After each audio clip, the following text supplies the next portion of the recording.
Bienvenidos nuevamente a Semillero de Palabras. En esta ocasión retomaremos el texto del escritor Luis González de Alba. En el capítulo 2. Sin más por el momento, comencemos. El hemiciclo Juárez ya estaba desierto cuando llegamos. Al regresar a la ciudad universitaria, nos habían informado que las dos manifestaciones habían sido agredidas cuando se juntaron en la avenida Juárez.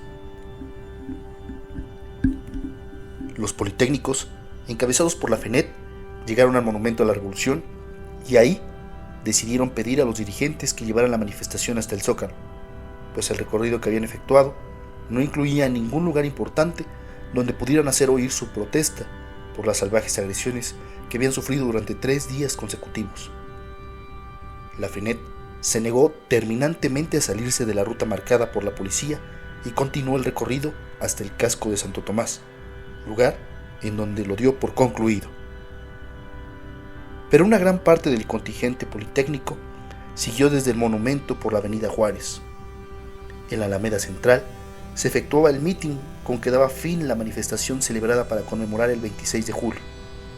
Los politécnicos y grupos desprendidos del mitin entraron a Madero. La columna engrosó con los estudiantes que, habiendo seguido hasta el casco de Santo Tomás, posteriormente habían ocupado camiones urbanos para alcanzar a los que se dirigían hacia el Zócalo. A la altura de Palma hicieron su aparición los granaderos y se inició la agresión que habría de cambiar cualitativamente el curso de los acontecimientos, hasta entonces circunscritos y locales. Los granaderos habían sido avisados por los dirigentes de la FENET. Dimos vuelta en 5 de mayo. Nos dirigimos a San Ildefonso, la Prepa 3, pero todas las calles laterales continuaban cercadas por los granaderos. Eran las 11 de la noche y las calles estaban absolutamente vacías. No habíamos encontrado a Escudero en la facultad y salimos Osorio y yo en su Volkswagen para enterarnos de los sucesos de esa tarde. En la esquina de Palacio Nacional, donde principia Moneda, se veía una fuerte guardia de granaderos y muchos autos de agentes. Pasamos junto a ellos y seguimos de largo. A las pocas cuadras dimos vuelta hacia San Ildefonso y dejamos el auto a espaldas de la preparatoria. Por ese lado no había vigilancia. Llegué hasta la puerta y entré. Osorio me esperaba en un lugar cercano. Cuando iba entrando, los granaderos que se veían en la esquina de Palacio emprendieron un nuevo ataque y los muchachos que se encontraban en la puerta retrocedieron en desorden y cerraron la puerta. Adentro, la tensión era muy grande por los patios y las galerías con arcos. Deambulaban grupos armados de palos y varillas. Se veían botellas, ladrillos, tubos, estopa para las molotov. Pronto me encontré un conocido con el que venía un estudiante del poli. Habían sido cercados, decía el del poli. Esperaban que simplemente se les impidiera el acceso al Zócalo, pero nunca que se les cercara en una calle tan estrecha como Madero. No podíamos retroceder, continúa, pues nos habían cortado todas las retiradas. Algunos lograron colarse y dieron aviso a los que se encontraban en el mitin, pero estos también fueron rechazados. Se lanzaron de nuevo contra nosotros y las personas que habían quedado acorraladas. Luego nos dispersamos y yo tiré unas pedradas y seguí corriendo. Por todo el centro de la ciudad se veían personas golpeadas, dice el de la prepa, y grupos de granaderos que irrumpían en los lugares donde pudiera haber estudiantes escondidos. En la prepa 2 iban saliendo de clase. Aquí habíamos tenido un festival, y lo mismo. Saliendo, nos estaban esperando.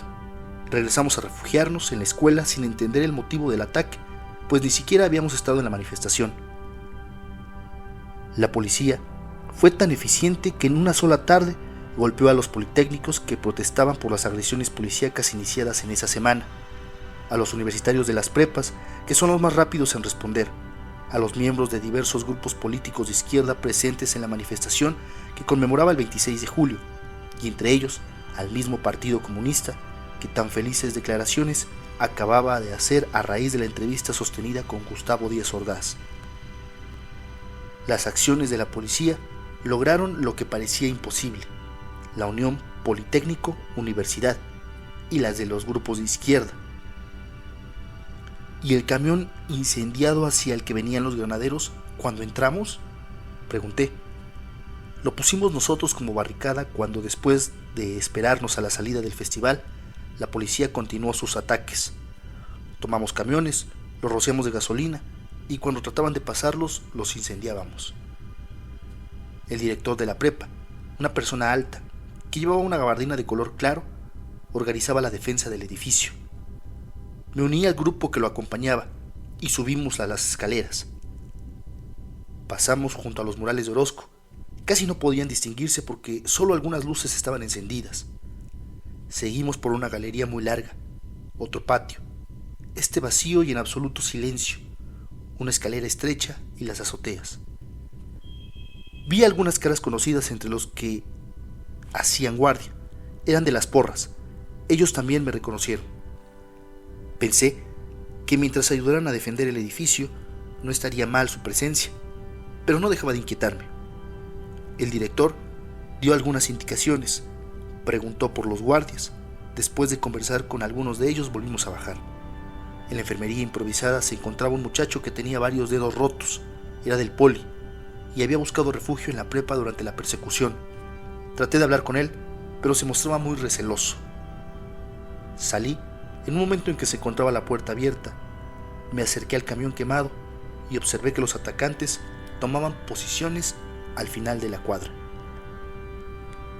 Supimos que en economía del poli se estaba celebrando una asamblea, pero cuando llegamos ya se había terminado. Únicamente el comité de lucha, recién elegido, se encontraba en el estrado. Subimos para preguntar qué acuerdos habían tomado y nos encontramos a Sócrates, Zárate y Osuna, quienes después serían los delegados ante el CNH. Estaban en huelga y la demanda era cese de Cueto y Mendiolea. Como ya era muy tarde, no regresamos a la ciudad universitaria. Sería difícil tomar una decisión conjunta en sábado, pero trataríamos de reunir al mayor número de representantes posible para iniciar el lunes con asambleas y paros. Ya el 26 mucha gente intervino a favor de los estudiantes. Desde los balcones de sus casas, las señoras arrojaban objetos pesados contra los granaderos que avanzaban en las filas cerradas. Uno de ellos fue herido con un macetazo que le hundió el casco protector. El sábado se presentaron dos funcionarios de la universidad, el director de Servicios Sociales, profesor Julio González Tejada, y el doctor Milán. Llegaron a las inmediaciones del barrio universitario para tratar de mediar entre los estudiantes y la policía, pero fueron detenidos. El doctor Milán trataba de identificarse, hecho que seguramente molestó a los agentes secretos, los cuales lo sacaron a empellones del auto y, ya tirado en el suelo, lo atacaron a patadas. Después, les permitieron entrevistarse con los muchachos. La golpiza fue únicamente un arrebato de mal humor en los policías ofendidos por las credenciales del maestro. Como consecuencia de la entrevista, los estudiantes prometían entregar los camiones urbanos y abandonar las barricadas si se ponía en libertad a los detenidos del día anterior. Además, las aprehensiones efectuadas durante los encuentros, la policía detuvo un buen número de dirigentes del Partido Comunista, cuyas oficinas fueron ocupadas esa noche. Otros miembros del partido fueron aprehendidos en distintas circunstancias después del 26. Los estudiantes entregaron la mitad de los camiones y retuvieron el resto para cuando la policía cumpliera con su parte del trato. Pero los presos no fueron liberados y el domingo se reiniciaron los choques frente a las escuelas y en otros lugares céntricos de la ciudad. El lunes volvieron a aparecer las barricadas, se tomaron camiones y de nuevo quedó interrumpido el tráfico en las calles más céntricas. Por todo el primer cuadro de la ciudad se veían pasar los transportes de granaderos. En la ciudadela no cesaban las escaramuzas, en cualquier momento se veía pasar estudiantes correteados por la policía. Explotaban las bombas lacrimógenas, las macanas asestaban los primeros golpes en cabezas y espaldas, los comercios cerraban apresuradamente. Al poco rato, los granaderos regresaban a toda velocidad y buscaban protección en sus camiones bajo una lluvia de piedras y botellas. En una esquina aparecía un camión incendiado, un tranvía detenido, una nueva barricada. los granaderos volvían con refuerzos. La versión oficial de los hechos era muy clara y no admitía réplica. Todo el conflicto lo causaban los comunistas y otros agitadores profesionales que habían iniciado otra campaña de desprestigio contra México. Los estudiantes fósiles y algunos golfos se prestaban a los planes de los agentes internacionales que vagan por el mundo para la perdición de las almas. En septiembre, esta infantil explicación, muy de esperarse de un policía o en un burócrata asustado, recibía la más alta santificación y era elevada a la categoría de dogma. Díaz Ordaz, investido de todos sus atributos y con la banda presidencial cruzada en el pecho, hizo saber ante el gobierno en pleno, los altos jefes militares y la nación que lo escuchaba, que los disturbios de la llamada Revolución de Mayo en Francia no se habían iniciado por casualidad cuando todo el mundo estaba atento a las pláticas Vietnam-Washington, y que la proximidad de los Juegos Olímpicos convertía a México en blanco favorito para los mismos agitadores, quienes después la emprenderían con otro país donde se fuera a celebrar un señalado evento. Los diputados, senadores, ministros y militares aplaudieron a rabiar el análisis presidencial de las conmociones estudiantiles y populares que han sacudido al mundo en los últimos años. El mismo análisis fue presentado al poco tiempo por el Ministerio Público para dejar probado a todas luces que existía una conjura internacional de la que nosotros formábamos parte. Además de en la Ciudadela, los disturbios se recrudecieron en el barrio universitario y se iniciaron en los alrededores de la Boca 7, situada en la unidad Tlatelolco. La huelga se extendía. En las preparatorias los estudiantes reprochaban a sus dirigentes la entrega de camiones, pues los presos no habían sido liberados. La posibilidad de resolver el conflicto en sus inicios se alejaba. Fueron tomados más camiones. En pleno corazón de la ciudad, a una cuadra de Palacio Nacional y casi bajo los balcones históricos, se cruzaban las bombas lacrimógenas con las molotov. El tráfico era desviado en las avenidas que desembocaban en el Zócalo. Las calles aledañas olían a gases. Entonces hubiera bastado con liberar a los presos del 26 y día siguiente con olvidar la cacería de comunistas, agitadores y agentes internacionales. El lunes por la tarde, todo el Politécnico estaba en huelga y en su mayoría las escuelas universitarias habían iniciado paros.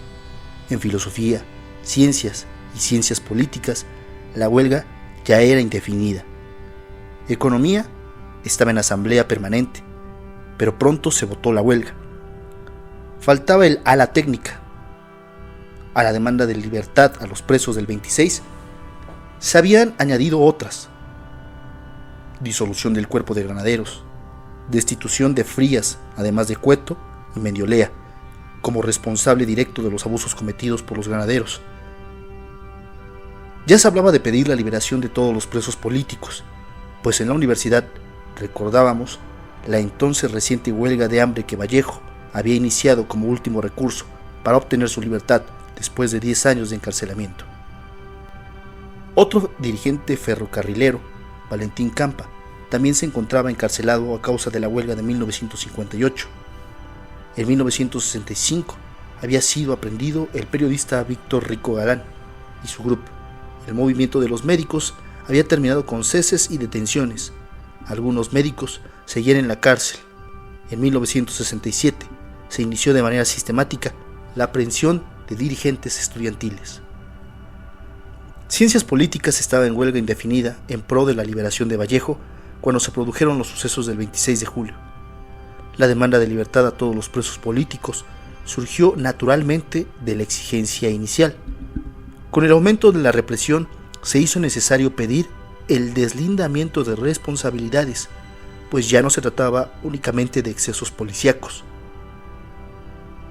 El creciente número de heridos y lesionados tenía que producir la inclusión de otra demanda: indemnización, la derogación del artículo 145 del Código Penal, la demanda de carácter más político, se incluyó porque este artículo había sido el instrumento jurídico para mantener encarcelados a los ferrocarrileros. Al anochecer, continuaban las asambleas en la ciudad universitaria. Las escuelas que entraban a la huelga hacían un llamado a los faltantes.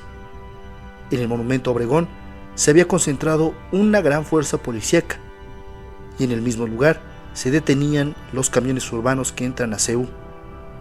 En el barrio universitario, los enfrentamientos eran cada vez más violentos, pues la policía ya había decidido tomar las preparatorias. En la Ciudadela, las vocacionales resistían y contestaban los ataques. La reunión de las escuelas en huelga sería en el Salón 11 de la Facultad de Filosofía. Todos los grupos políticos estaban presentes. No había un criterio previo que permitiera controlar el acceso a la reunión. Llegaban los comités de lucha elegidos en esa tarde, los comités ejecutivos, los dirigentes de los grupos políticos y las bases también. Llegaron las delegaciones del Politécnico y de Chapingo. La reunión se inició ante la imposibilidad de comprobar si los presentes eran o no representativos. Empezaron a relatar los acontecimientos los delegados de las escuelas agredidas, pero se les interrumpía con frecuencia. Además de las sospechosas interrupciones, la tendencia a sobresalir y darse a conocer desde el primer día acabó con el poco orden que se había podido conservar. La reunión se volvió imposible. Nadie hacía caso de la presidencia de debates y continuamente recibíamos informes contradictorios y alarmantes. En todo momento nos manteníamos informados de la situación imperante en el barrio universitario. Estábamos en constante comunicación telefónica, pero con frecuencia llegaban rumores acerca de la proximidad del ejército. Después de las 12, nos dijeron por teléfono que los granaderos se retiraban del barrio universitario. Por un momento, pareció que habían desistido de su intento de ocupar las escuelas. Las últimas molotov se apagaron en el pavimento y la atmósfera se limpió de gas lacrimógeno. Las calles vacías quedaron en silencio. De la Prepa 3 avisaron que el ejército se acercaba. ¿Te acuerdas del sonido de las botas claveteadas bajo la bóveda? Le comenté a Escudero. Habíamos estado en Morelia durante la ocupación de la universidad. No pensábamos en una ocupación militar de la preparatoria, pero los informes se agravaban. La tropa había rodeado. Seguíamos en comunicación permanente. Nos repetíamos, no entrarán. Las razones para creerlo así eran muchas. Entre las principales estaba lo breve del conflicto. En 2 días de disturbios estudiantiles no utilizarían al ejército. Para eso eran los granaderos. Después del comentario Escudero, sentí un vacío en el estómago. Son tan parecidos el edificio de la preparatoria en Morelia y el de la preparatoria 3. Entre el humo, el aire viciado y los gritos, cada nueva noticia agravaba el desorden. Yo tenía cada vez más presente la desagradable sensación de impotencia, rabia y miedo que produce una ocupación militar. Es lo más parecido a ver un ejército enemigo desfilando en triunfo por las calles de la ciudad derrotada. Uno nunca llora, pero siente como si lo estuviera haciendo. Escudero había salido para informarse directamente de la situación en San Ildefonso.